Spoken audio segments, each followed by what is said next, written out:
Le ministère de la Solidarité, de la Cohésion sociale et de la lutte contre la pauvreté invite les entreprises publiques et privées, les institutions, les artistes, les sportifs, les organisations de la société civile et les personnes de bonne volonté à s'inscrire dans la chaîne de solidarité en vue de soutenir les personnes vulnérables face à la pandémie du coronavirus. Les dons sont reçus tous les jours de 8h à 16h sur les sites suivants: Abidjan, cabinet Plateau Tour E, 13e étage, Programme national de cohésion sociale, PNCS, Riviera 4, Fonds national de solidarité, FNS, Riviera Bonhomie. Intérieur du pays, les directions régionales du ministère de la Solidarité.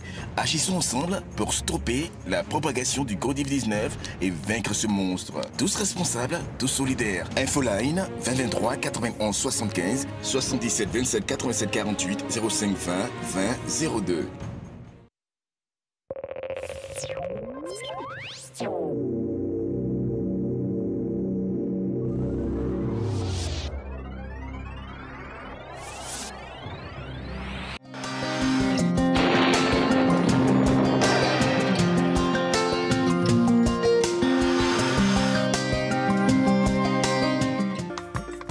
Mesdames et messieurs, bonjour. Au cours de cette matinée, on observera un ciel généralement nuageux avec une domination progressive du soleil dans les régions du sud du pays. Partout ailleurs, le temps sera ensoleillé.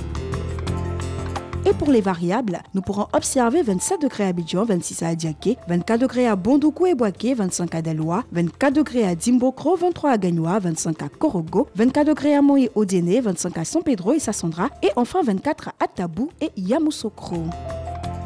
Après un début d'après-midi ensoleillé, on observera des foyers orageux isolés, accompagnés d'averses de pluie, notamment au nord, à l'ouest et à l'est. Dans le sud forestier, l'effet de brise y entraînera des averses de pluie et cette situation pourrait occasionner des pluies localisées sur le littoral en fin de période. Pour les variables de cet après-midi, 31 degrés à Abidjan et à Adiaké, 35 degrés à Bondoukou, 34 à Boaké, 33 degrés à Daloa, 35 à Dimbokro, 33 degrés à Gagnoa, 35 à Korogo, 34 degrés à Mont, 35 à Odéné, 32 degrés à San Pedro, Sassandra et Tabou, et enfin 34 degrés à Yamoussoukro. Ce fut un plaisir de vous donner ces informations sur le temps. Très belle journée à toutes et à tous.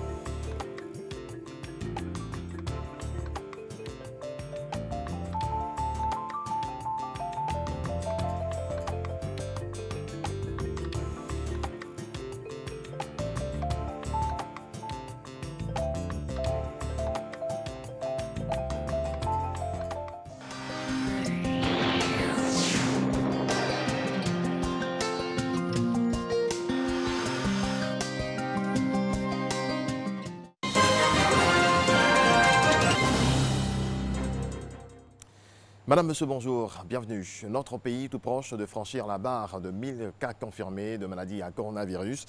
À ce jour, 916 personnes sont touchées, 37 nouveaux cas de plus hier. On dénombre 303 guéris et 13 décès, soit 3 de plus. Un homme de 71 ans, un de 76 ans et le dernier âgé de 21 ans. Information livrée par le ministère de la Santé et de l'Hygiène publique. Le Premier ministre a fait le point de la gestion de la pandémie par son gouvernement.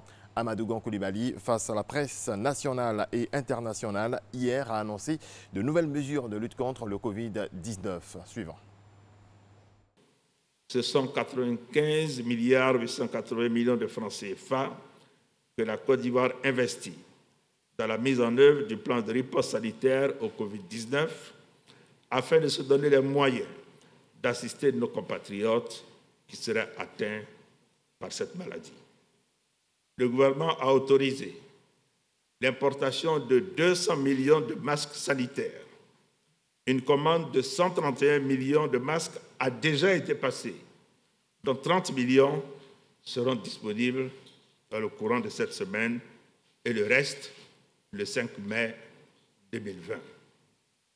La nouvelle pharmacie de la santé publique s'attelle à passer en commande 69 millions de masques complémentaires. Notre industrie textile locale a également été sollicitée pour la confection de masques lavables et réutilisables.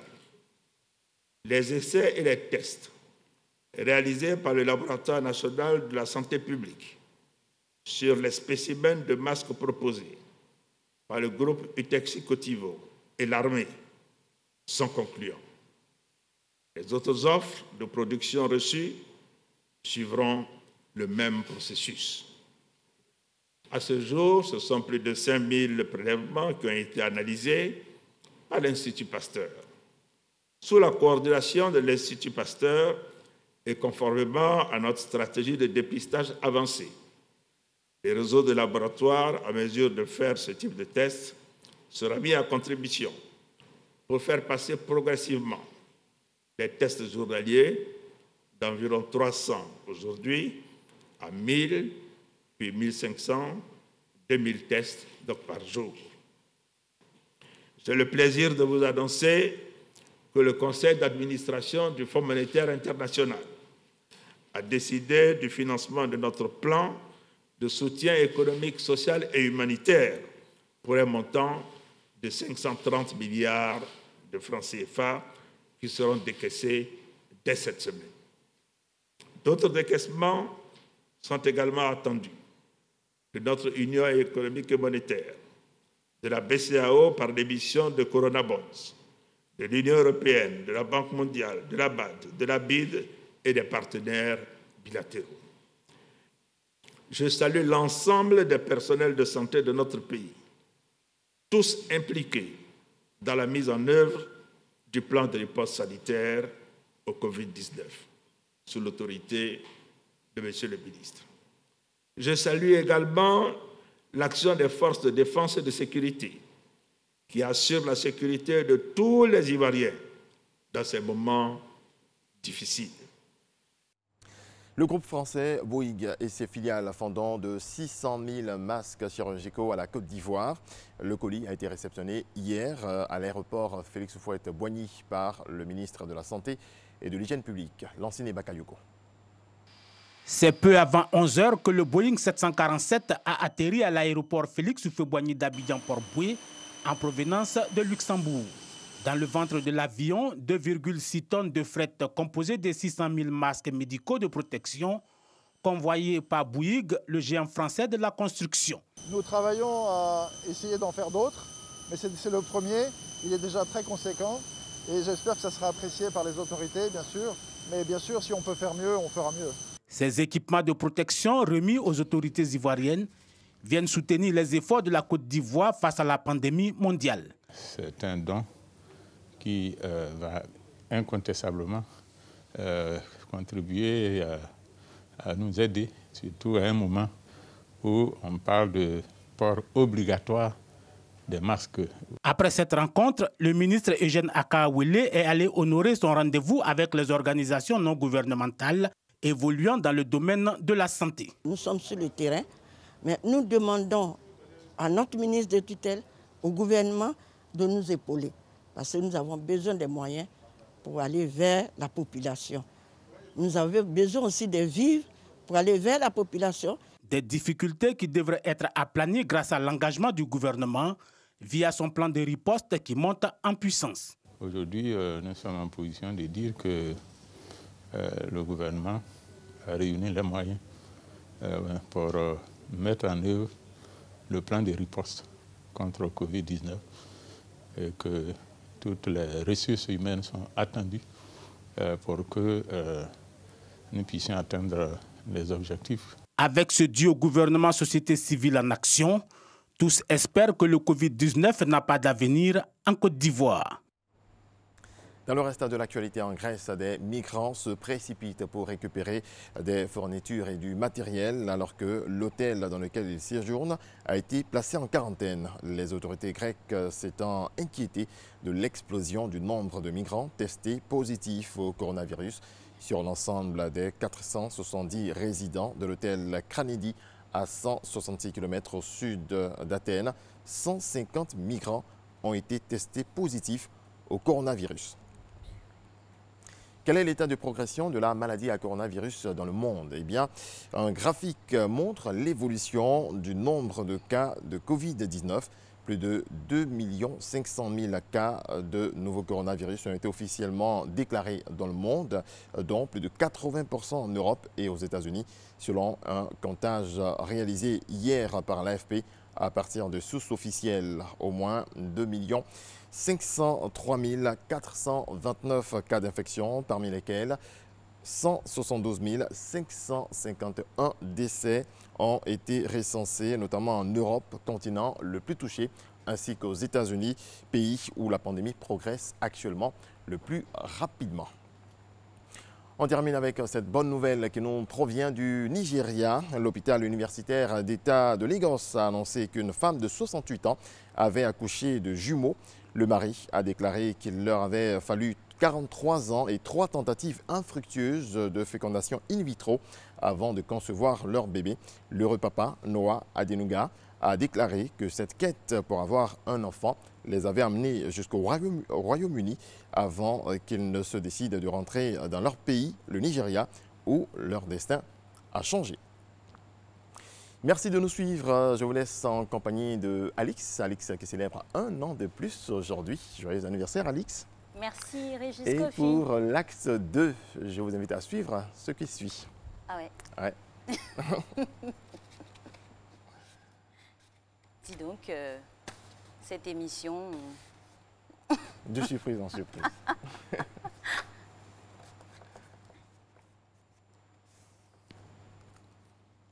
Voilà, la belle Alix. Ben, c'est gentil. Ben, c'est gentil. Merci infiniment. Et puis, on gardera ce sourire-là pour vous partager cette humeur qui nous étreint ce matin, particulièrement. Voilà, à ce jour à valeur ajoutée pour nous et pour bien nombre de personnes d'autres qui célèbrent 1 an de plus.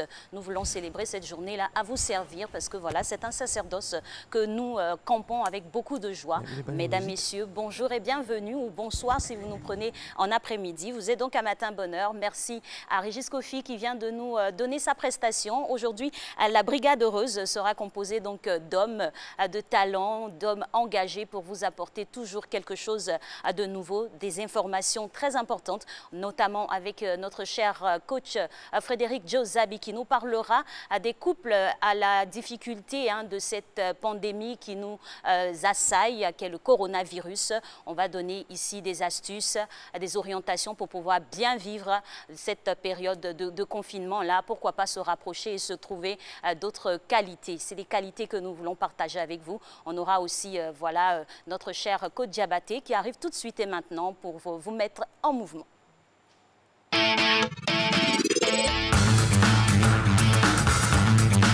Bonjour, bonjour, bonjour, bonjour. Coach Diabaté pour vous servir. Aujourd'hui, nous sommes mercredi. Qui dit mercredi parle de fitness, jeunesse, frappée par la pandémie à coronavirus et que les enfants sont des personnes sensibles.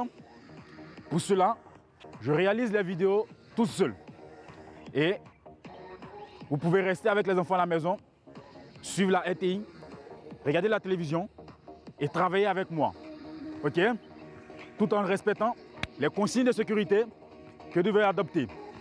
OK? La distance d'1 mètre. OK? Et utilisez toujours vos gels mains. OK? On part pour l'échauffement.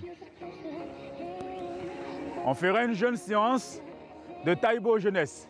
OK? Bouge. Bouge. Bouge. Là, c'est l'échauffement. OK? Un jeune échauffement. OK? Ça peut aller. Là, On va aller tout doucement. La main et la taille. Là, tout doucement. OK? Tout doucement. Rapide. Bouge, bouge, bouge, bouge, bouge. Dernière série. Et pause. Le même exercice sur l'autre jambe. OK? Légèrement fléchi. Tendu côté. Sur la main là. Tout doucement. Rapide. Dernière série.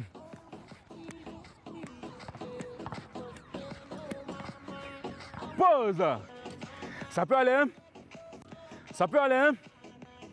Le mouvement, il est simple pour les enfants. OK? Là, on va sauter sans lever la jambe. Là. Et reste. Bouge. Bouge. Et reste. Et reste. Reste sur place. Grandis. Bouge. Ça peut aller, hein? Dernier exercice. OK? Il est simple l'exercice. OK? Là, là, là. Change.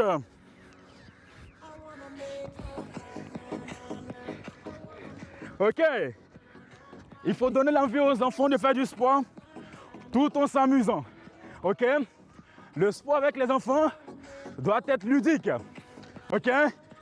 Bouge là. Bouge. Bouge. Bouge. Bouge. Bouge. Bouge. OK. Bouge. Il faut courir. Reste sur la pointe des pieds. Et pousse des cris de joie à la maison chez toi. Wouh! Choupi. Youpi. Yap. Yap. Bouge. OK. Dernier exercice. Bouge. Bouge. Bouge. Bouge. Bouge. Et pose. Pose. Avec bien sûr le sourire. Grandis. Grandis. Grandis. 1, 2, 3, 4, 5, 6, 7 et 8. Le sport, c'est dur, mais c'est vital. Eh oui, c'est vital et la vie que nous voulons partager à toutes les générations, aujourd'hui particulièrement aux plus jeunes. C'est mercredi, c'est leur jour de prédilection. Donc nous leur apportons ces petits mouvements à exercer pour pouvoir aussi se maintenir en bonne forme. Lui, il est toujours en bonne forme avec voilà, cette manière à lui de lire les informations et de vous les résumer et puis vous les donner tout simplement comme il sait le faire. C'est monsieur Renaud Kobia qui fait partie de la Brigade Heureuse du jour.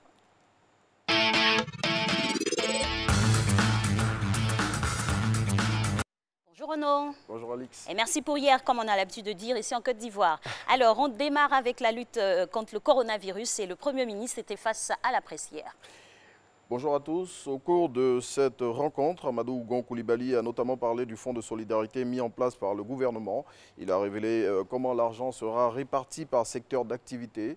Selon le Premier ministre, les fonds seront disponibles cette semaine. Il a aussi révélé que d'autres décaissements sont attendus et aussi que le gouvernement travaille à la gratuité des masques de protection. Une question politique en rapport à la crise liée bien sûr au Covid-19 a été abordée par le chef du gouvernement au cours de cette rencontre avec la presse. Oui, et c'est celle de la probabilité d'une transition évoquée par l'opposition en cas de non-respect du calendrier électoral. À ce sujet, voici la réponse du Premier ministre. Il n'y a pas de transition possible en Côte d'Ivoire. Tant qu'il n'y aura pas de nouvelles élections, le président de la République reste en fonction. Plus de précisions dans le quotidien Le Matin. Et toujours dans la lutte, une piste d'espoir surgit. Oui, les recherches pour mettre fin à la pandémie avancent. C'est ce qu'indique le professeur Karine Lacombe, invitée le vendredi dernier dans l'émission Priorité Santé de Radio France Internationale. Elle a indiqué que de nouveaux symptômes du Covid-19 ont été découverts. Selon la chef de service des maladies infectieuses et tropicales de l'hôpital Saint-Antoine de Paris, dont l'interview a été retranscrite par l'Inter, des anticorps générés par les patients guéris du Covid-19 peuvent être utilisés pour traiter des malades. Et le tristement, c'est le Covid-19, mais à contribution, les hôtels. Il s'agit des hôtels Ibis, Marcory et Plateau qui ont été réquisitionnés par le gouvernement dans le cadre de la riposte contre le coronavirus. Soir Info, dans son édition de ce mercredi 22 avril 2020, dévoile ce qui se passe en termes de dispositions pratiques dans ces réceptifs hôteliers qui doivent servir pour la mise en quarantaine des personnes ayant été en contact avec les malades du Covid-19. Avril est un mois fécond pour la plupart de plusieurs personnes qui célèbrent un an de plus. Mais celui-là, cet anniversaire, faire couler toujours beaucoup d'encre et de salive. Oui, il s'agit de l'affaire Emma Lowes. 6 personnes qui ont participé à l'anniversaire de l'actrice, parmi lesquelles on compte notamment le Soumaoro Morifere, alias Le Molar, la cyberactiviste Doxy Yao et le manager d'espace de divertissement surnommé Le Gros Bédel. Ils ont été condamnés à 6 mois de prison avec sursis et 3 millions de francs CFA d'amende chacun pour violation délibérée des mesures barrières et mise en danger de la vie d'autrui. Et je vous rassure, il n'y aura pas de fête chez moi. La première dame lance un appel aux parents d'élèves. Tout à fait. Selon Dominique Ouattara, la fermeture provisoire des établissements scolaires ne doit pas être un prétexte pour violer les droits des enfants. La première dame, selon le Patriote, a adressé ce message particulièrement aux parents d'élèves qui vivent des élèves qui vivent en milieu rural à l'occasion de la campagne intermédiaire de cacao actuellement en cours, en sa qualité de présidente du Comité national de surveillance des actions de lutte contre la traite, l'exploitation et le travail des enfants. Toujours en action, Madame la Première Dame. Alors, un immeuble en construction s'est effondré hier à Cocody. Oui, et ce drame qui s'est passé dans le quartier d'Abata a occasionné plusieurs morts et aussi des blessés malheureusement survenus dans la journée. Les opérations de fouilles engagées par les sapeurs-pompiers militaires pour retrouver des victimes sous les décombres de cet immeuble R+4 se sont poursuivies jusque dans la nuit selon l'agence ivoirienne de presse. Et cela touche à un problème très crucial, à savoir la capacité des différents constructeurs à respecter les normes de construction. On espère, on va y revenir. Merci à vous, Renaud. Et on se voit lundi, soyez-en sûrs. Cette fois, c'est lundi. Bonne journée à vous. Bonne journée. Alors, nous, on poursuit cette émission avec quelques informations à vous distiller comme ça. Il faut savoir que chaque 22 avril de chaque année est célébré des prénoms très spéciaux. Les Alexandra, en l'occurrence, prénom qui a pour origine la Grèce, donc d'origine grecque, Alexandros dans son originalité. Et puis, on a eu des dérivés comme Alexandre, Alexandra, Alexandrine, Alex, Alex, Sacha, Sander, Sandros. Je comprends pourquoi. Je m'appelle Alix, c'est un dérivé également. Bonjour à vous, coach, bienvenue. Bonjour Ali. Il s'installe là avec nous, c'est l'un des coachs les plus prolixes de sa génération. Il est concret, pragmatique et nous apporte des bonnes informations. On le reçoit dans le cadre, bien sûr, de notre thématique famille pour parler des couples à la difficulté du Covid-19.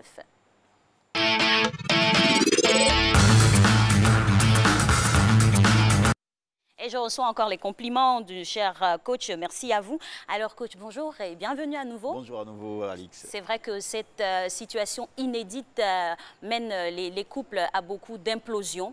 C'est ce qu'on veut éviter aujourd'hui avec ce sujet-là. Et puis donner des informations ou des orientations aux uns et aux autres pour pouvoir bien vivre cette situation. Alors, c'est quoi la démarche à suivre? On va d'abord commencer par expliquer ce que c'est qu'une crise parce que le Covid-19 aujourd'hui, tel que ça frappe le monde, c'est une crise. Oui. Et puis, on va voir comment les couples peuvent se tenir face à cette crise-là. On va leur donner des astuces pour pouvoir résister à l'implosion, en fait. D'accord, c'est bien stratifié. On démarre par quoi, donc? On va démarrer par la définition de la crise. Qu'est-ce qu'une crise, docteur? Une crise, c'est un événement, une action qui va venir interrompre notre quotidien, notre routine quotidienne. Ça va venir être comme une bombe qui vient s'écraser sur un pont de continuité. Parce qu'au quotidien, on a ce qu'on vit aujourd'hui et qui prédit en quelque sorte ce qu'on va vivre demain. Aujourd'hui, je suis en train de faire telle chose, normalement demain ça devrait aboutir à telle autre chose. Et puis survient soudain un événement imprévu, un événement qu'on n'a pas, à quoi on ne s'attend pas, ça survient. Et c'est comme si ça casse ce pont-là de continuité qui existe entre aujourd'hui et le demain.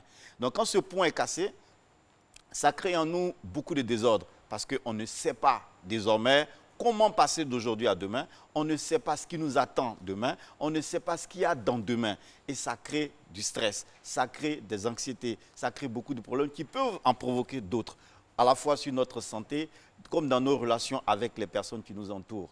Donc c'est cela en fait une crise. D'accord. Dans le cas pratique et pragmatique de la routine que vous venez de décrire là, qui se trouve déséquilibrée, qu'est-ce qui surgit comme attitude, comportement, stress et autres?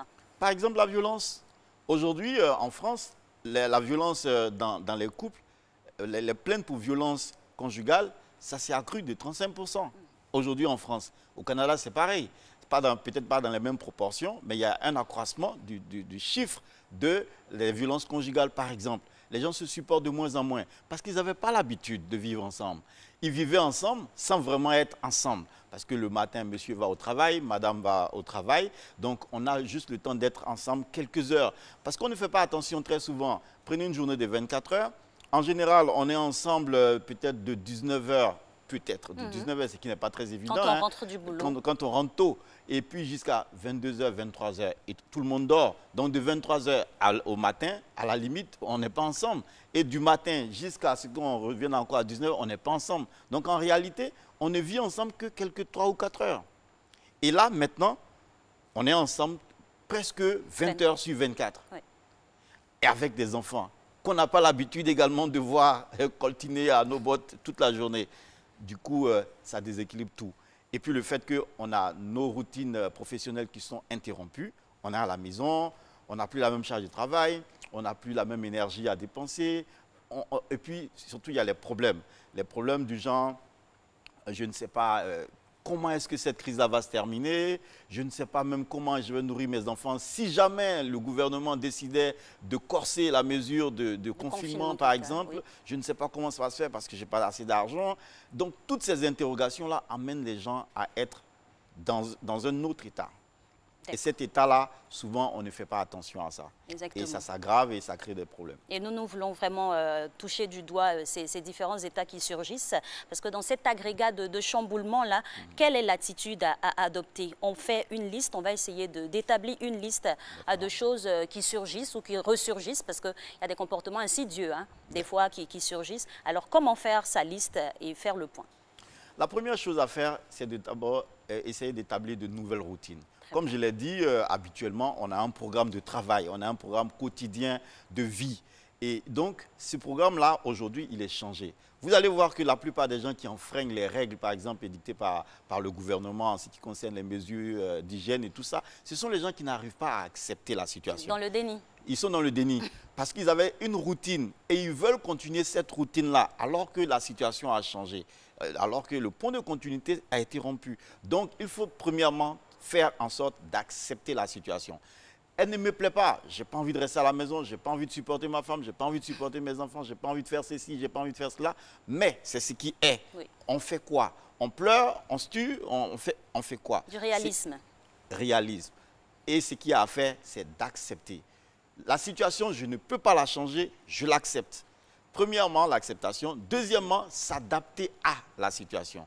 Donc, on est toujours dans la même logique de l'établissement de nouvelles routines. Je m'adapte à cette nouvelle situation-là. Désormais, je suis obligé de passer 20 heures sur 24 avec mon épouse et mes enfants. Il faut que je change de façon de faire, tout en restant concentré sur ma façon ancienne de faire. Parce que j'avais des heures de lever, j'avais des heures de préparation pour aller au travail, j'avais des heures de travail, etc. Donc, si je crée un chamboulement total, je vais avoir des problèmes quand la situation va revenir à la normale.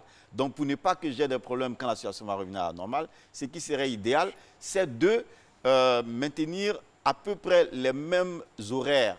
Je veux dire qu'on ne bouscule pas vraiment ce qu'on avait. Dans son planning initial. Voilà, dans son planning initial, on essaie d'adapter les choses à la nouvelle donne. Les enfants, l'épouse et tout ça. Donc, il faut établir de nouvelles routines. Nouvelles routines qui vont tenir compte de la situation actuelle et de l'après-situation actuelle. Comment on va faire? Parce que si aujourd'hui, la situation actuelle nous pousse par exemple à une sorte de distanciation sociale, on ne peut plus se saluer, oui. On ne peut plus se fréquenter et tout ça. Si je prends des aises à par exemple rester dans l'isolement et tout, quand ça va finir, je vais continuer avec cette habitude alors qu'elle n'est pas bonne. Donc, il faut que je tienne compte de ce que cette situation, elle va passer. Donc, c'est vrai, il y a des choses à faire, mais il faut que j'en tienne compte. C'est la première chose. La seconde chose, il faut que je m'implique davantage, je réorganise les tâches domestiques. La plupart des hommes que nous sommes, en temps ordinaire, on ne s'implique pas véritablement dans les tâches domestiques. Bon, et on avait des excuses. on partait au travail. Souvent, bon, quand madame ne travaille pas... Pas que tout le monde partait au travail, hein. Ouais. Mais dans ce cas spécifique, là où on se retrouve à deux dans la même maison avec nos enfants, comment on réorganise les tâches? Qui prend l'initiative? Comment c'est concrètement défini? Première chose à faire, c'est de faire asseoir la famille, dans une sorte de conseil de famille. Et puis, établir une nouvelle organisation. Un conseil de famille de crise. De crise, voilà. Établir une nouvelle organisation du travail à la maison. Vous savez, quand vous décidez quelque chose pour moi, mais sans moi, je peux avoir le sentiment que vous le faites contre moi. Ouais. Donc, pour ne pas que j'ai ce sentiment que vous décidez contre moi, des choses qui sont censées être pour moi, il faut m'impliquer. Donc, on implique madame, on implique les enfants et on décide de nouvelles organisations à faire. C'est le lieu de réorienter l'éducation, par exemple, des enfants. De ne pas limiter cette éducation des enfants rien qu'à l'instruction scolaire. Il faut aller au-delà en les impliquant dans les tâches domestiques. Et il faut faire en sorte que ce soit un plaisir pour eux, pas quelque chose de rebarbatif. Il faut qu'ils soient heureux de participer au ménage. On peut faire le ménage avec eux, papa même à la cuisine, maman est là, les enfants sont là. Bon, moi, je lave les assiettes, Laetitia, il faut les rincer, toi, tu les ranges, etc. Donc, on le fait de sorte que ce soit amusant pour tout le monde. Donc, on réorganise les choses. Et puis, ça nous fait passer le temps. Parce que le temps qu'on va passer à la cuisine avec madame, on sera en train de bavarder avec elle, de changer avec elle. On sera en train de la redécouvrir sous d'autres coutures. On sera en train de revivre des choses qu'on n'a pas eu probablement le temps de vivre. Parce qu'à maintes reprises, je l'ai dit aux gens, je leur dis toujours que le problème des couples actuels, et ce qui fait qu'il y a le plus grand risque d'implosion, c'est que les couples actuels, la plupart des couples actuels, ils n'ont pas appris à créer un climat d'intimité préalable à la vie de couple. Justement, cette intimité nous intéresse et vous avez parlé de répartition de tâches. Là, c'est dans le meilleur des mondes où on a des esprits de hauteur, des esprits digestes qui acceptent ça et là de camper des tâches. Mais pour des esprits, on va dire, qui sont, voilà, des esprits qui restent très, très agoutés sur certaines considérations, comment emmener son mari, par exemple, à faire la vaisselle?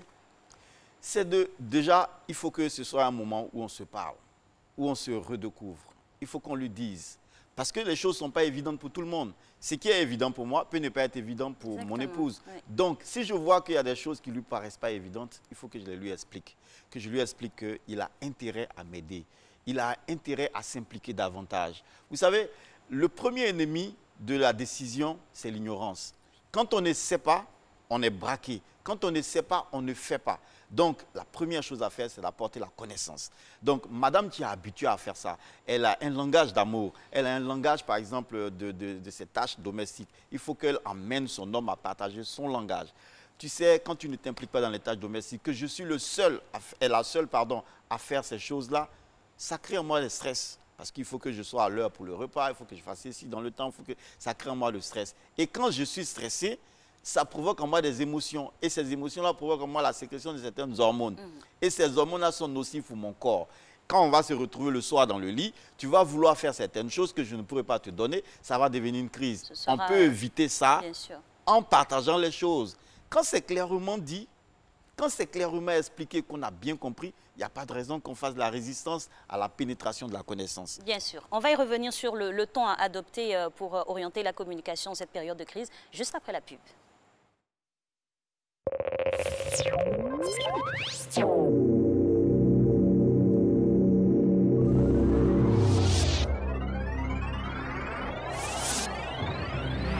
Le ministère de la Solidarité, de la Cohésion sociale et de la lutte contre la pauvreté invite les entreprises publiques et privées, les institutions, les artistes, les sportifs, les organisations de la société civile et les personnes de bonne volonté à s'inscrire dans la chaîne de solidarité en vue de soutenir les personnes vulnérables face à la pandémie du coronavirus. Les dons sont reçus tous les jours de 8h à 16h sur les sites suivants: Abidjan, cabinet Plateau Tour E, 13e étage, Programme national de cohésion sociale, PNCS, Riviera 4, Fonds national de solidarité, FNS, Riviera Bonhomie, intérieur du pays, les directions régionales du ministère de la Solidarité. Agissons ensemble pour stopper la propagation du Covid-19 et vaincre ce monstre. Tous responsables, tous solidaires. Infoline 2023 91 75 77 27 87 48 05 20 20 02. Elle nous tue à petit feu. Bonjour. L'heure est grave avec le Covid-19. Il faut se laver régulièrement les mains. Il faut éviter de se serrer les mains. Il faut éviter les accolades et les embrassades. Chers amis fumeurs, le tabac fait le lit du coronavirus à 50%. Donc, il faut arrêter de fumer et il faut suivre les prescriptions des autorités sanitaires à compter de ce jour. L'heure est grave. Je tiens à vous. Fumer tue.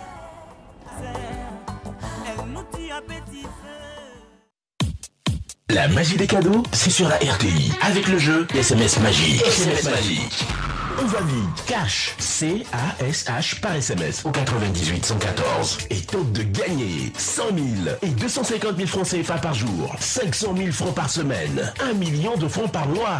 On va vite. Cash. C-A-S-H par SMS au 98 114. Et tente ta chance. Cash par SMS au 98 114. C'est 100 francs le SMS. Avec la RTI, on gagne vraiment.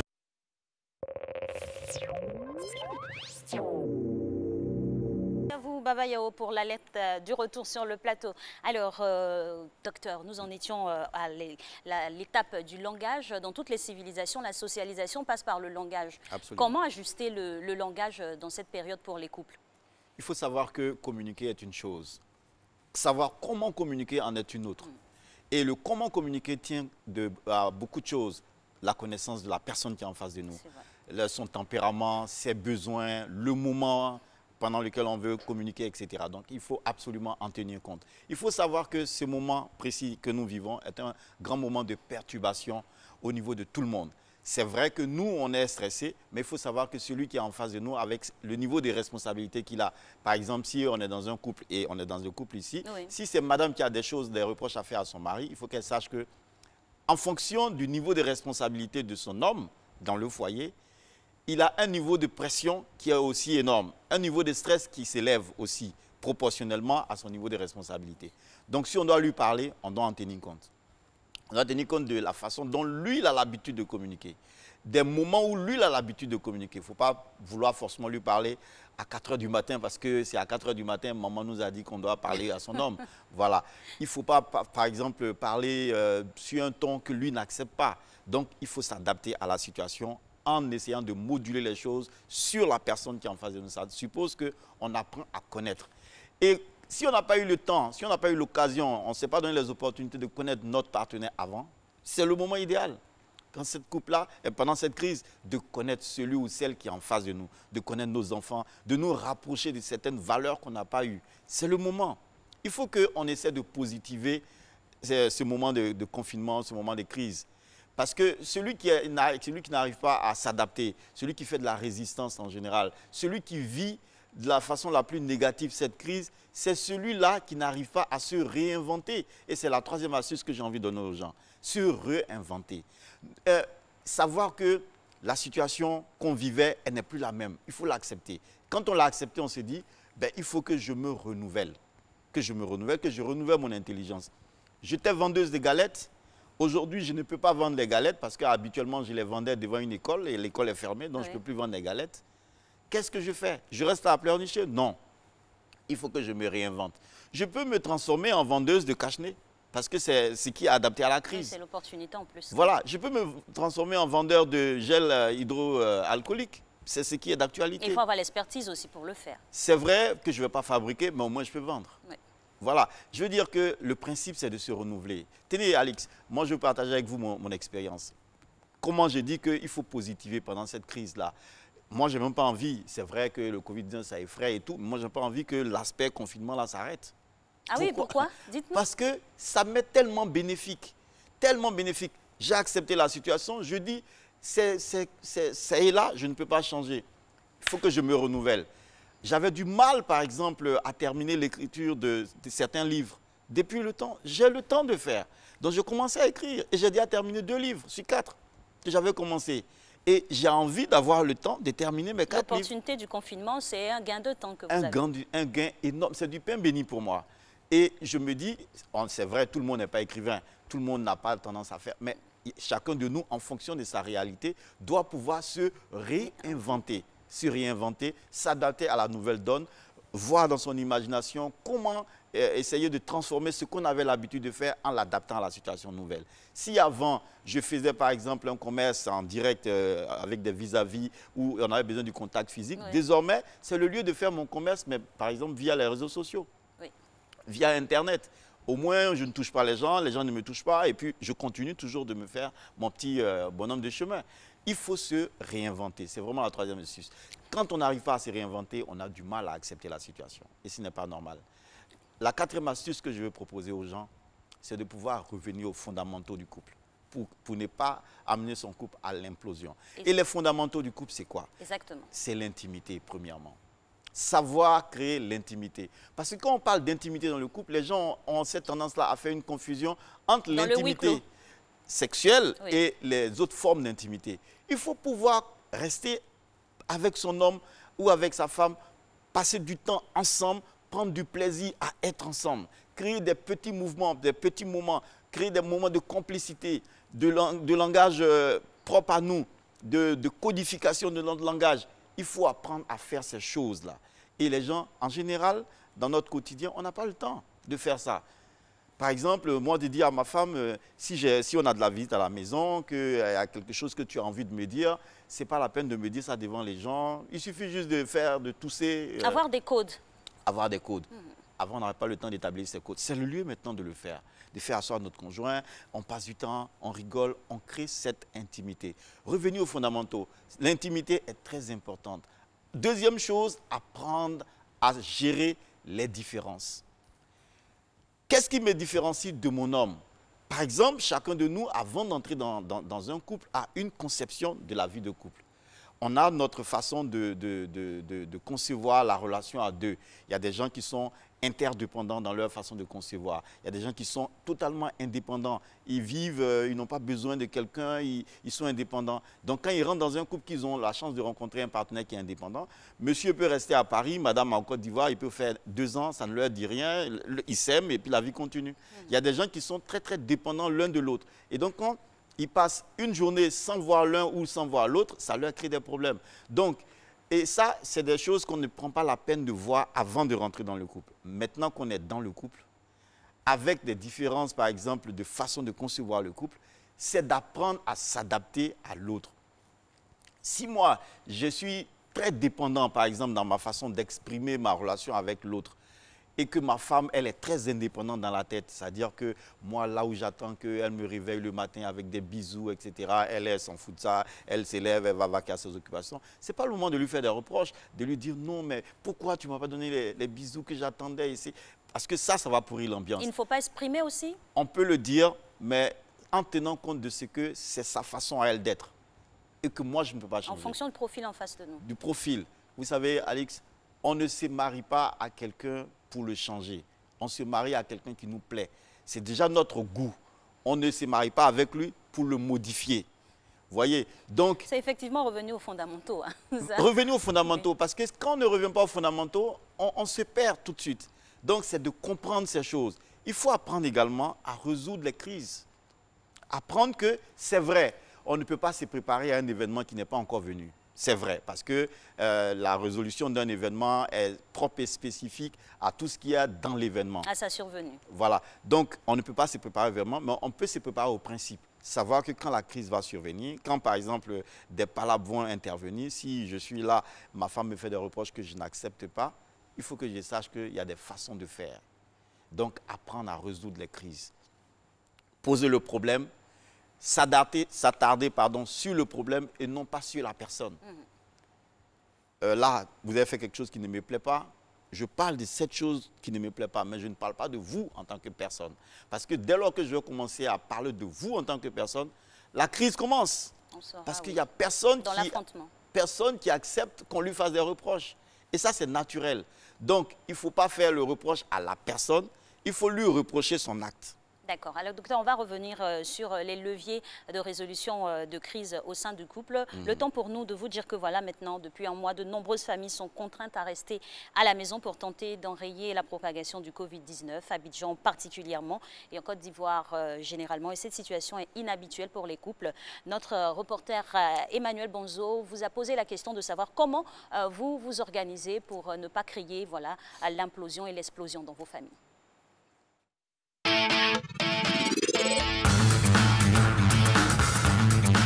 On n'avait pas l'habitude de toujours rester ensemble à la maison, mais dans cette période de confinement, la situation devient un peu tendue parfois entre nous, le couple, les enfants et tout ça.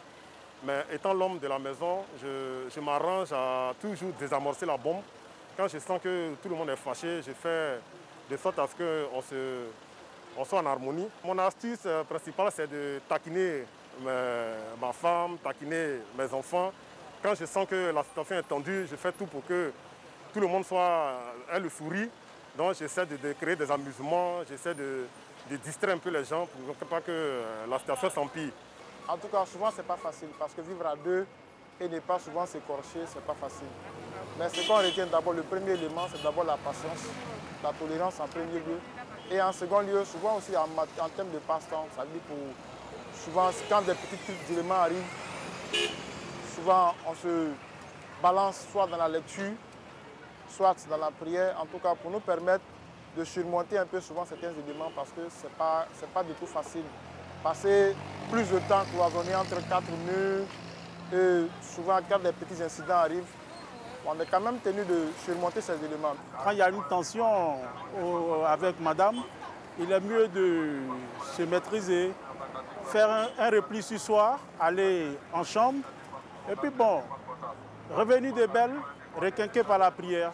Puisqu'on n'a pas la possibilité d'aller dehors, il faut se replier dans la chambre, et puis bon, un moment de prière, ça arrange les choses. Hein. Voilà, docteur, on a eu plusieurs interventions avec différentes astuces, vous les validez. On a parlé d'humour, d'hobby possible, notamment la lecture, et surtout la prière. Vous validez? Absolument, absolument. Notamment la prière, c'est quelque chose de très important. La prière, la lecture de la parole de Dieu, c'est très important parce que ça fait partie des leviers de résilience. Il faut qu'on ait des moyens de pouvoir gérer le stress en nous, des moyens de pouvoir passer l'éponge sur beaucoup de choses et tout ça. Alors que ça, on trouve à profusion dans la parole de Dieu, que ce soit la Bible, que ce soit le Coran, que ce soit n'importe quel autre livre saint. En général, aucun livre saint ne va dire si ta femme te gifle, il faut prendre un pistolet. Le message, il est universel. Voilà, il est universel. Donc, en lisant ces choses-là, en essayant de les comprendre, en se rapprochant davantage de Dieu, par exemple, on apprend à se bonifier, à se renouveler. Donc, la lecture des autres livres aussi, c'est très important.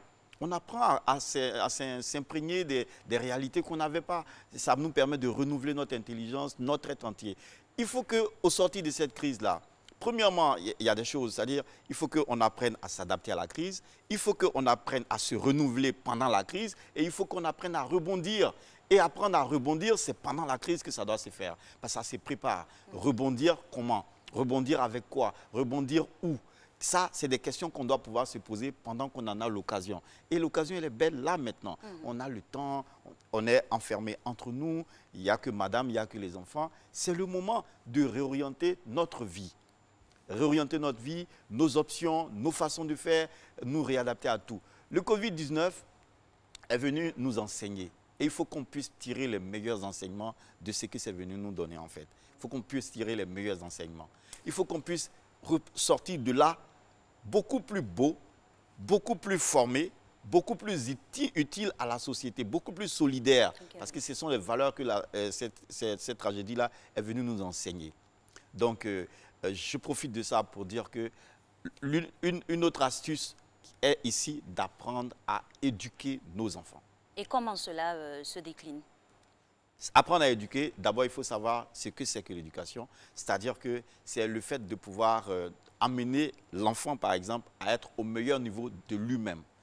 Pas au meilleur niveau que moi je veux, mais il faut que je l'amène au meilleur niveau de lui-même. Et l'amener au meilleur niveau de lui-même, c'est lui donner des valeurs solides. Et maintenant, j'ai le temps de le faire. Maintenant, j'ai le temps de lui dire, chez moi à Monfla, voici comment mes parents faisaient les choses. Et je lui explique comment et pourquoi ça se faisait ainsi. Et comment on peut adapter ça à la situation actuelle. Comment il peut adapter ça à son monde à lui. C'est le moment. C'est vrai, l'école par la télévision, oui, il y a un programme établi. Les parents même aussi travaillent depuis la maison. Absolument. Donc, comment organiser, séquencer le temps journalier pour pouvoir transmettre justement ces valeurs-là? Le matin, les enfants s'élèvent, ils prennent ce qu'ils ont à apprendre et tout. Après, on les met sur la table de travail avec des moments de pause. Pause où on insère des activités de création, pause avec des aspects qui tiennent compte de leur routine habituelle et tout. On fait ça. Maintenant, quand les enfants ils ont un peu de temps, il ne faut pas que ce soit un moment oisif où ils sont là, ils s'ennuient, ils ne font que s'amuser. Moi, je peux créer des activités avec les enfants. Oh, les enfants, venez, venez, on va recréer par exemple le clair de lune au village. Vous connaissez? Vous? Non, non, papa, on ne connaît pas. Venez, moi, je vais vous montrer comment ça se passe. Quand on se retrouve au clair de lune, on racontait par exemple des contes et tout. Moi, je vais vous raconter un conte. Et voici la leçon du conte. Ça me permet de leur enseigner mes valeurs culturelles. Il faut que cela soit. Il faut que cela se fasse par les parents. Il faut qu'ils profitent véritablement de ce moment-là pour faire pour faire corps avec à la fois leurs partenaires de vie et leurs enfants, leur famille. Il faut que la famille soit restructurée, soit soudée à nouveau avec cet événement-là. Et le dernier point, Alice, que je voulais développer ici, c'est de pouvoir dépister à temps les syndromes de maladies psychosomatiques potentielles. Ça, c'est l'un des facteurs clés de l'implosion des couples. Alors, comment cela se fait? La plupart des maladies psychosomatiques, comme par exemple la dépression, comme les angoisses, les anxiétés, les psychoses, etc. Et ce sont des choses qui seront vraiment familières avec la situation. Avec la situation, le confinement, le fait qu'on soit replié sur nous-mêmes, le fait qu'on se pose des milliers de questions qui sont souvent sans réponse et tout, ça crée de l'inconfort en nous. Et cet inconfort-là, c'est un sentiment et qui crée des émotions. Je vous ai toujours dit que les émotions provoquent la sécrétion de certaines hormones. Notamment, par exemple, l'adrénaline quand on a une grande peur. Et cette adrénaline-là, elle va agir à plusieurs niveaux. Elle va, par exemple, empêcher, elle ne va plus jouer son rôle au niveau de la régulation du taux de sucre dans le sang. Et on va assister à une recrudescence du taux de diabète, par exemple. Pendant le confinement, ça veut dire que si on ne fait pas attention, on peut ne même pas manger sucré. Et puis, on peut faire un diabète juste parce que, voilà, on a... De pathologies voilà, de ce genre. Il y a des stress et tout qui provoquent ce genre de choses. On peut ne même pas bien manger pendant le confinement et puis prendre du poids. Ça peut arriver. Pourquoi? Parce que, par exemple, quand on a très peur, il y a une hormone qu'on appelle le cortisol qui est sécrétée. Et cette hormone-là, elle est sécrétée au niveau des glandes surrénales qui se trouvent au niveau de la ceinture abdominale. Du coup, ça empêche la graisse de fondre. Et donc, vous allez voir que quand quelqu'un a très peur, il est très stressé, etc., il a tendance à développer une ceinture au niveau de l'abdomen. Il a tendance à avoir du ventre. Voilà. Et ces ventres-là, c'est vrai que le sport peut l'amener à disparaître, mais pas véritablement. Il faut un diagnostic clair. Voilà, il faut agir sur les causes. Parce que les causes ici ne sont pas forcément physiologiques, les causes sont surtout psychologiques. Et la première cause, c'est le stress. Donc, il faut qu'on agisse sur le stress. Et il y a des signes qui nous montrent qu'on est stressé. Par exemple, le stress ou la dépression, il y a des signes. Et ces signes-là, ça peut être, par exemple, les insomnies, ça peut être des maux de tête, ça peut être des états de nervosité injustifiés. Quand on commence à sentir ces signes-là dans la durée, c'est-à-dire sur au moins 2 semaines, et puis on a plusieurs signes qui s'accumulent, il faut que ça nous interpelle. Nous dire, attention, il y a danger. Attention, on a besoin d'aide. Attention, il faut qu'on s'ouvre davantage à notre partenaire. Attention, il faut qu'on s'ouvre davantage aux gens. On peut ne pas les rencontrer physiquement, mais il faut qu'on parle, qu'on se décharge. Et si on ne peut pas aller, par exemple, rencontrer un professionnel, on peut l'appeler au téléphone, organiser une consultation en ligne, parler avec lui. Si ça peut être un frère de l'église, une sœur même biologique, un parent, notre mère qui est notre confident, il faut qu'on parle. Justement, docteur, cette démarche-là, elle doit être faite à l'ouverture de d'autres personnes. On ne peut pas s'auto-guérir soi-même, c'est pas possible? On peut agir sur soi, mais souvent c'est difficile. Et ce qu'il y a à faire, c'est en général, quand on est dans une situation normale, c'est les relations sociales nous permettent de résorber beaucoup de crises en fait. Et en Afrique, ici, vous voyez qu'il y a beaucoup moins de suicides, par exemple, qu'en Europe, liés au fait qu'on est très entouré. Oui. Et si aujourd'hui, on est dans une situation où on n'est plus entouré, pas parce que nous, on décide de ne pas être entourés, mais parce que les choses nous imposent de ne pas être entourés, on court le risque de se retrouver dans les situations dans lesquelles les Européens avaient l'habitude d'être.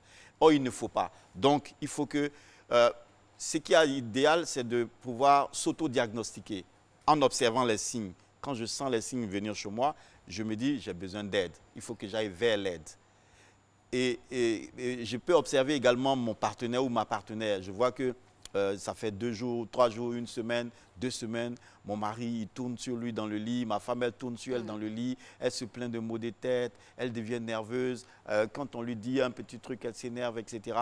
Quand je vois ces choses-là, je me dis, attention Zabi, si tu avais l'habitude de lui parler durement, baisse le ton. Il faut faire attention. Attention Zabi, si tu avais l'habitude, par exemple, de ne pas l'aider, c'est le moment de l'aider. Elle a besoin de toi, elle a besoin d'aide. Et souvent, on a du mal à pouvoir interpréter le langage des autres. Parce que John Gray l'a dit dans un de ses livres, des hommes viennent de Mars et les femmes de Vénus et tout, dans ces livres-là, il est clair que les femmes ont leur façon à elles d'exprimer, de s'exprimer, d'être. Et les hommes également ont leur façon de s'exprimer et d'être. Et ces façons-là sont diamétralement, pas forcément opposées, mais c'est différent. Et ce confinement-là nous donne l'occasion d'avoir du temps, de pouvoir apprendre, explorer nos différents partenaires pour bien sûr se réunir et rester dans une intimité harmonieuse. Merci à vous, docteur. Merci beaucoup, et on Alix. espère que les couples seront heureux et ont été heureux de nous suivre ce matin. On vous souhaite tout simplement beaucoup d'amour, de communication et la santé, c'est le plus important. Belle journée à tous.